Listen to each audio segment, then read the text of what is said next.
जय हिंद साथियों, मैं बजरंग पुनिया स्वागत करता हूं आपका अपने YouTube channel GK with Gajanan sir. जैसे आपको गजानन जी ने बता दिया कि हम जल्दी क्लासें लेके आ रहे हैं, तो हम आज पढ़ेंगे राजस्थान कल्चर। ये एक बहुत ही महत्वपूर्ण टॉपिक है, चाहे किसी भी स्टेट लेवल के एग्ज़ाम की दृष्टि से देखें, चाहे राजस्थान पुलिस हो, चाहे राजस्थान पटवारी हो, उसकी दृष्टि से राजस्थान कल्चर के अंदर से खूब प्रश्न उठते हैं। तो आज हम पढ़ेंगे राजस्थान कल्चर का टॉपिक दुर्ग।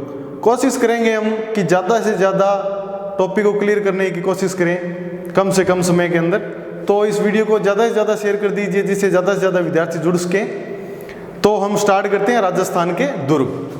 राजस्थान के दुर्ग, जैसे आपको पता होगा कि महाराष्ट्र और मध्य प्रदेश के बाद में ही राजस्थान के अंदर सबसे ज़्यादा दुर्ग हैं। तो ये राजस्थान दुर्गों का सामरिक महत्व होता था, इसलिए ये दुर्ग बनाए जाते थे।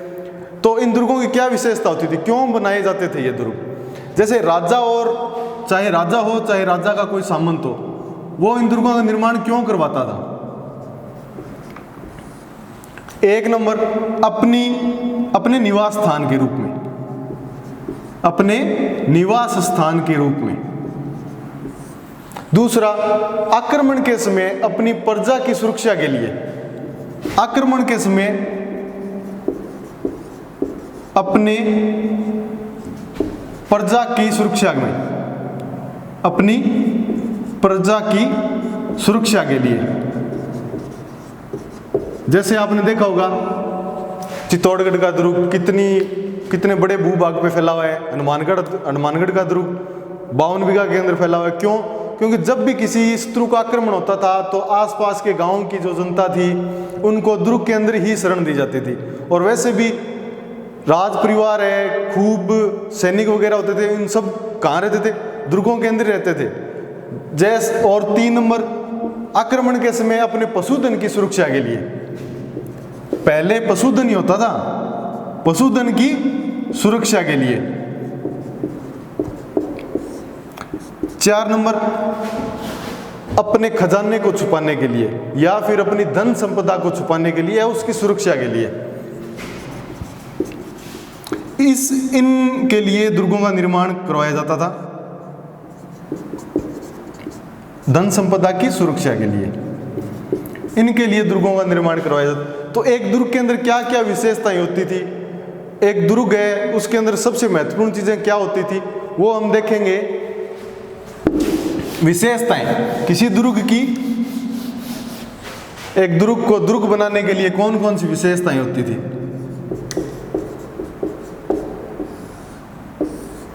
विशाल परकोटा, विशाल परकोटा, मजबूत दीवारें, मजबूत प्राचीरें, अभेद्य बुर्ज,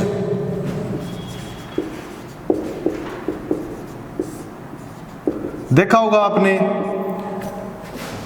दुर्ग के चारों कोने कोई भी प्रकार का दुर्ग बनाया जाता था तो इसी प्रकार के होते थे दुर्ग।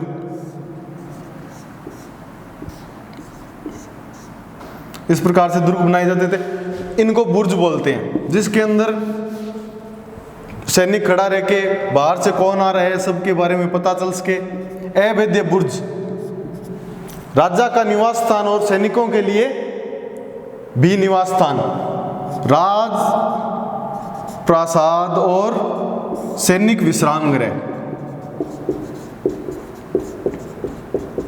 सैनिक विश्राम गृह है।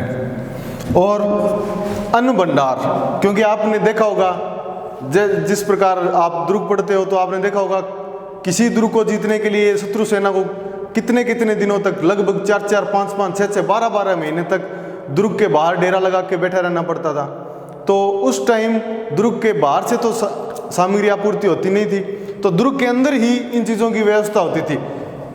अन्न भंडार, सैनिकों के लिए, हथियारों के लिए क्या होता था? शस्त्रागार, पीने की पानी की सुविधा के लिए जलाशय या बोल सकते हैं कुएं, कुंड,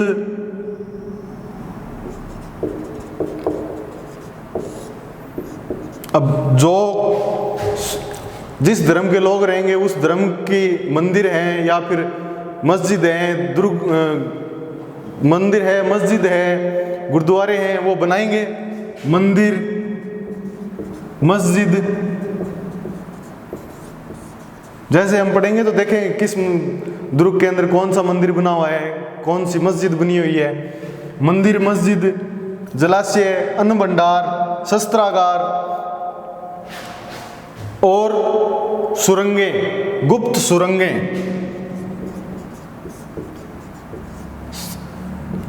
सुरंगें क्यों बनाई जाती थी? आक्रमण के समय जैसे राजा को लगने लगे कि हाँ हम तो युद्ध हारेंगे, तो उस टाइम राज परिवार इन गुप्त सुरंगों के जरिए सुरक्षित स्थान पर पहुंच सके। और गुप्त प्रवेश द्वार जिनसे आक्रमण या संकट काल के समय किसी चीज की आपूर्ति हो सके, इन चीजों को ही लेकर एक दुर्ग का निर्माण किया जाता था। तो हम पढ़ेंगे किस दुर्गों का विवरण किस पुस्तक के अंदर या किस ग्रंथ के अंदर किया गया है। वैसे तो मनुस्मृति के अंदर सर्वप्रथम दुर्गों का बताया गया है, और उसके बाद में हम देखेंगे कि चाणक्य ने भी दुर्गों के 4 प्रकार बताए हैं अपने सप्तांग सिद्धांत के अंदर। राज्य के 7 अंग बताए, उसके अंदर उसने दुर्ग को भी एक महत्वपूर्ण स्थान दिया है। तो चाणक्य ने दुर्गों के कितने प्रकार बताए हैं? 4 प्रकार बताए। कौन कौन से? औदक दुर्ग, एरण दुर्ग,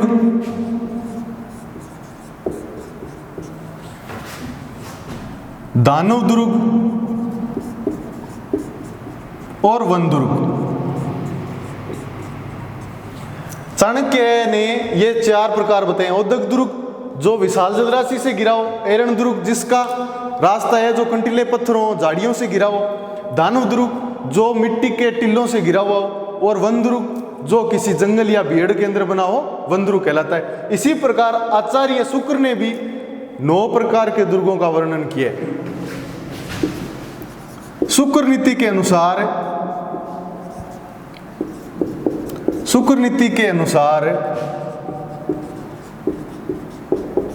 9 प्रकार के दुर्ग बताए गए हैं।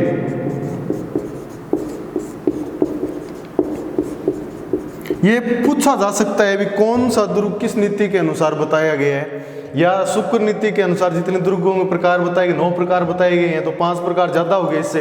तो शुक्र नीति वाले अगर प्रकार देख के पूछ ले भी चाणक्य के अनुसार ये दुर्ग कौन सा दुर्ग बना है, कौन से दुर्ग का वर्णन किया गया है, तो ये भी याद करने जरूरी है। शुक्र नीति के अनुसार 9 प्रकार के कौन कौन से दुर्ग बताए गए हैं वो हम देखेंगे अभी। 1 नंबर औदक दुर्ग। चाणक्य नीति के अनुसार जो 4 दुर्ग बताए गए हैं, वो चारों दुर्ग शुक्र नीति के अनुसार जितने दुर्ग बताए गए उनमें शामिल किए गए हैं। औदक दुर्ग जो विशाल जलराशि से घिरा हो, जिसके चारों तरफ या 3 तरफ पानी हो, जिससे कि 3 तरफ से शत्रु आक्रमण ना कर सके। या फिर 2 नंबर वन दुर्ग जो किसी वन के अंदर या फिर भीड़ के अंदर, जंगल के अंदर बना हो, उसे क्या कहेंगे? वन दुर्ग। दानव दुर्ग, इसका नाम दानु, दानवन, दानव, धनवन कई नामों से जानते हैं इसको। दानव दुर्ग जो चारों तरफ से मिट्टी के टिल्लों से घिरा हो, जैसे अपना बीकानेर वाला गढ़, वो दानव दुर्ग की श्रेणी में आता है। हनुमानगढ़ का बटनेर दुर्ग भी दानव दुर्ग की श्रेणी में ही आता है। 4 नंबर एरण दुर्ग। एरण दुर्ग कौन सा होगा? जिसका रास्ता है वो कंटीले पत्थरों, झाड़ियों आदि से घिरा हो, मतलब रास्ता दुर्गम हो, वो जहां तक पहुंचना इतना आसान ना हो, तो वो कौन से दुर्ग की श्रेणी में आएगा? एरण दुर्ग। 5 नंबर गिरि दुर्ग। गिरि दुर्ग क्या होगा? किसी पर्वत या पहाड़ की चोटी के ऊपर बना हुआ दुर्ग कहलाएगा गिरि दुर्ग। जैसे चित्तौड़गढ़ दुर्ग। चित्तौड़गढ़ दुर्ग कहाँ बना हुआ है? चित्रकूट की पहाड़ी पे बना हुआ है। मेहरानगढ़ दुर्ग चिड़ियाटूंग की पहाड़ी पे बना हुआ है। तो ये किस में आएंगे? गिरि दुर्ग की श्रेणी में आते हैं। गिरि दुर्ग 6 नंबर। पारीक दुर्ग, पारीक दुर्ग, पारीक दुर्ग के अंदर कौन से आते हैं? जिन दुर्गों के चारों तरफ मोटी खाई खोद दी जाए वो दुर्ग आएंगे पारीक दुर्ग की श्रेणी में। और एक आता है पारीद दुर्ग, पारीद दुर्ग। पारीद दुर्ग के अंदर क्या आएगा? जिसके अंदर विशाल परकोटा बनाओ, बाहर की तरफ मजबूत ईंटों या पत्थरों से विशाल परकोटा बनाओ, वो किसके अंदर आएगा? पारीद दुर्ग की श्रेणी में। पारीक और पारीद के अंदर कंफ्यूज मत हो जाना। 8 नंबर आ गया औदक, वन, दानव, एरण, गिरी, पारीक, पारीद। अब आ गया सैन्य दुर्ग। सैन्य दुर्ग, सैन्य दुर्ग कौन से होते थे? जिसके अंदर जैसे अपने आज के टाइम में छावनियां वगैरह होती है उसी प्रकार सैन्य दुर्ग भी बनाए जाते थे। कल को अगर आक्रमण हो मेन दुर्ग के ऊपर तो सेना उसकी सहायता के लिए आस के, जहां पर क्या होगा सेना को प्रशिक्षण के लिए और सैनिकों को जहां रखने की सुविधा हो उसे किस दुर्ग की श्रेणी में रखते हैं? सैन्य दुर्ग की श्रेणी में। और 9 नंबर आएगा सहाय दुर्ग। सहाय दुर्ग, सहाय दुर्ग कौन सा होगा? सहाय दुर्ग राजा अपने किसी ऐसे विश्वास पात्र सेनापति को या फिर अपने किसी परिवारजन को देता था जो कि उस संकट के समय राज परिवार की और राजा की सुरक्षा कर सके। वो कौन सा दुर्ग होता था? सहाय दुर्ग। तो ये 9 प्रकार हैं आचार्य शुक्र के अनुसार दुर्गों के। तो अब हम पढ़ेंगे राजस्थान के अंदर कौन कौन से दुर्ग बने हैं और किस प्रकार कौन सी श्रेणी के अंदर वो दुर्ग आते हैं। तो ये साथ साथ में नोट्स बना लीजिए तो पढ़ने में आसानी होगी, याद करने में आसानी होगी आपके। तो अब हम स्टार्ट करेंगे राजस्थान के दुर्ग। और हम कहां से स्टार्ट करेंगे? सबसे प्राचीन दुर्गों से स्टार्ट करते हैं। तो समझ गए होंगे आप सबसे प्राचीन दुर्ग कौन सा है? हाँ, कमेंट में बता दीजिए। सबसे प्राचीन दुर्ग बटनेर दुर्ग, बटनेर दुर्ग या बटनेर का किला, बटनेर दुर्ग कहां स्थित है? ये हनुमानगढ़ के अंदर,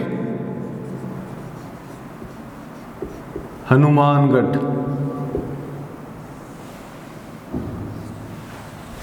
प्राचीन समय में मुल्तान और दिल्ली के रास्ते के बीच में आने के कारण इसका सामरिक महत्व बहुत अधिक था। मुल्तान से दिल्ली मार्ग पर पड़ने के कारण क्या था?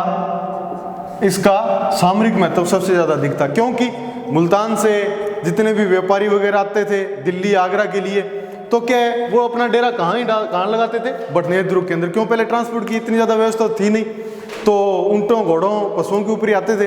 तो बीच के अंदर विश्राम के लिए कहाँ रुकते थे? बटनेर दुर्ग के अंदर। इसलिए इसका दिल्ली मुल्तान मार्ग पर स्थित होने के कारण सामरिक महत्व सबसे ज्यादा अधिक था। और यही राजस्थान का एकमात्र ऐसा दुर्ग है जिसने सबसे अधिक विदेशी आक्रमण सहे हैं। इसलिए इसको क्या कहा जाता है? उत्तरी सीमा का प्रहरी, उत्तरी सीमा का प्रहरी। मतलब ये उत्तरी सीमा, अगर उत्तर से कोई भी आक्रांता अगर आक्रमण करेगा तो सबसे पहले उसे कौन सा दुर्ग जीतना होगा? बटनेर दुर्ग। बस इसी कारण से बटनेर दुर्ग को सबसे ज्यादा विदेशी आक्रमण सहन करने पड़े। सर्वाधिक विदेशी आक्रमण सहन करने वाला, विदेशी आक्रमण झेलने वाला लिख सकते हैं, झेलने वाला दुर्ग।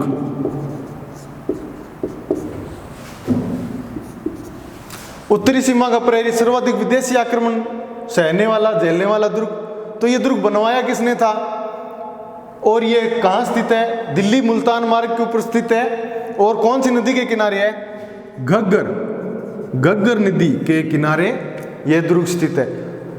जनश्रुति के अनुसार यह बताया जाता है कि भूपत भाटी एक बार गजनी के सुल्तान से हारने के कारण यहाँ हनुमानगढ़ के अंदर ही जंगलों के अंदर, घगर नदी के किनारे जंगलों के अंदर छुपा था। तो तभी उसने इस दुर्ग का निर्माण करवाया था। उसके बाद में उसने घगर नदी के तट पर ही बटनेर दुर्ग का निर्माण करवाया था। वैसे बटनेर भाटियों की मरोड़ भी कहा जाता है बटनेर दुर्ग को। तो निर्माण किसने करवाया था? इसका निर्माण करवाया था भूपत सिंह भाटी ने। भूपत सिंह भाटी ने 295 ईस्वी के अंदर 295 ईस्वी के अंदर इस दुर्ग का निर्माण करवाया था। उसके बाद में बताते हैं कि पृथ्वीराज चौहान से लेकर अकबर तक ने इस दुर्ग पर शासन किया है।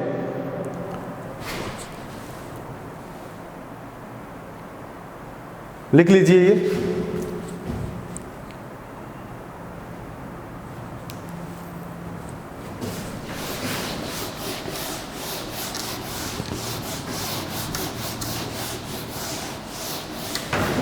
जैसा हमने पढ़ा कि सर्वाधिक विदेशी आक्रमण सहन किए हैं इस दुर्ग ने, तो इसके ऊपर महत्वपूर्ण आक्रमणों के अंदर से पढ़ेंगे हम कौन कौन से। 1001 ईस्वी के अंदर इसके ऊपर किसने आक्रमण किया था? सोमनाथ मंदिर जिसने लूटा था, मोहम्मद गजनवी। मोहम्मद गजनवी ने इस दुर्ग के ऊपर क्या किया था? आक्रमण किया था और इस दुर्ग को जीता था। 1398 के अंदर इस दुर्ग के ऊपर 1398 ईस्वी के अंदर इस दुर्ग के ऊपर तैमूरलंग ने आक्रमण किया था। और तैमूरलंग ने आक्रमण किया था। आक्रमण करने के बाद में उसने अपनी जीवनी लिखी थी तुजुक ए तैमूरी। तुजुक ए तैमूरी के अंदर उसने वर्णन किया है कि मैंने पूरे भारत के अंदर इससे मजबूत और सुरक्षित किला नहीं देखा। बताते हैं कि तैमूरलंग की सेना ने दुर्ग को जीतने के बाद में यहाँ पर बहुत बड़ा नरसंहार किया था और इस दुर्ग को तहस नहस कर दिया था। तैमूरलंग के आक्रमण, इसका शासक कौन था उस टाइम? दुर्ग रक्षक कौन था? दुलचंद था। दुर्ग रक्षक कौन था? दुलचंद। और बताते हैं 1398 तैमूरलंग के आक्रमण के समय यहाँ पर हिंदू स्त्रियों के साथ में मुस्लिम महिलाओं ने भी जोहर किया था। ये एकमात्र ऐसा राजस्थान का दुर्ग है जहां पर मुस्लिम महिलाओं ने भी जोहर किया है। हिंदू स्त्रियों के साथ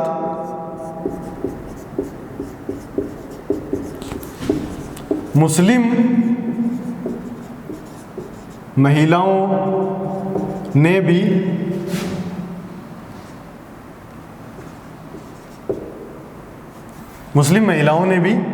जोहर किया है।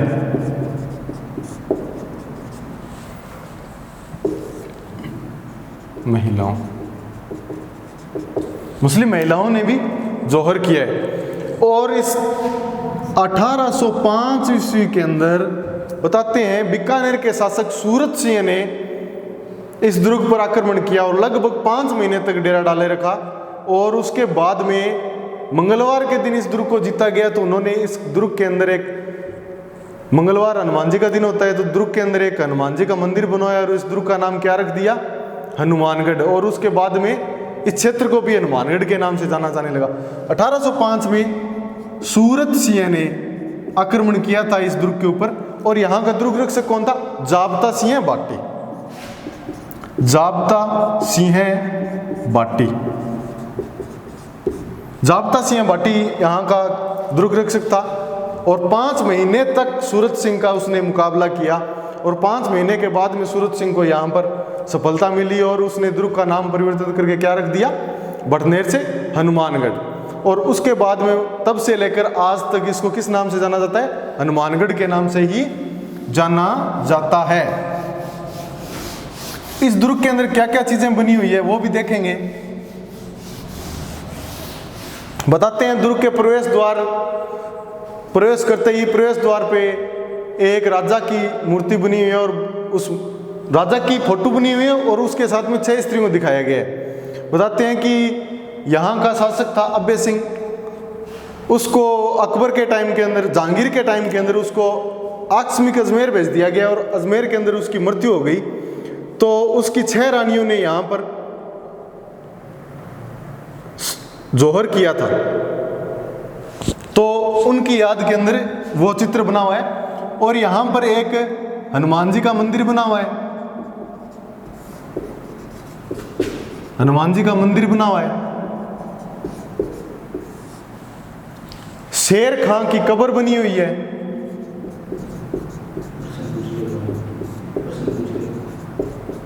शेर खां की कब्र बनी हुई है।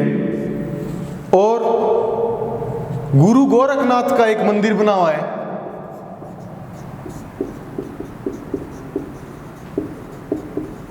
गुरु गोरखनाथ का मंदिर बना हुआ है। और बताते हैं ये दुर्ग 52 बीघा के अंदर फैला हुआ है, 52 बीघा के अंदर फैला हुआ दुर्ग है। और इसके अंदर 52 ही बुर्ज बने हुए हैं, 52 ही बुर्ज बने हुए हैं। और बरसात के पानी की संग्रहण के लिए इसके अंदर 52 ही कुंड बनी हुई है। 52 बीघा के अंदर फैला है, 52 बुर्ज बने हुए हैं और 52 ही कुंड बने हुए हैं इसके अंदर। वैसे तो बहुत सारे कुएं भी बने हुए हैं इस दुर्ग के अंदर। फिलहाल आज के टाइम के अंदर तो इस दुर्ग के अंदर बस बाहर का प्रकोटा ही बचा है, और तो अंदर से महल वगैरह सारे एकदम शीर्ण हो चुके हैं। और राज्य सरकार की अनदेखी के कारण ये दुर्ग लगभग जर्जर सा ही हो गया। तो ये था राजस्थान का भटनेर दुर्ग, जिसने सर्वाधिक विदेशी आक्रमण झेले हैं अपनी। और बताते हैं कि तुजु के तैमूर के अंदर भी बताया गया है यह दुर्ग राजस्थान का सबसे मजबूत और सुरक्षित दुर्ग था। तो इसी के साथ ये भटनेर दुर्ग हमारा पूरा होता है। तो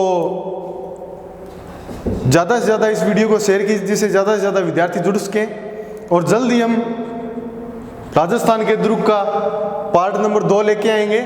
तो इसी के साथ जय हिंद साथियों।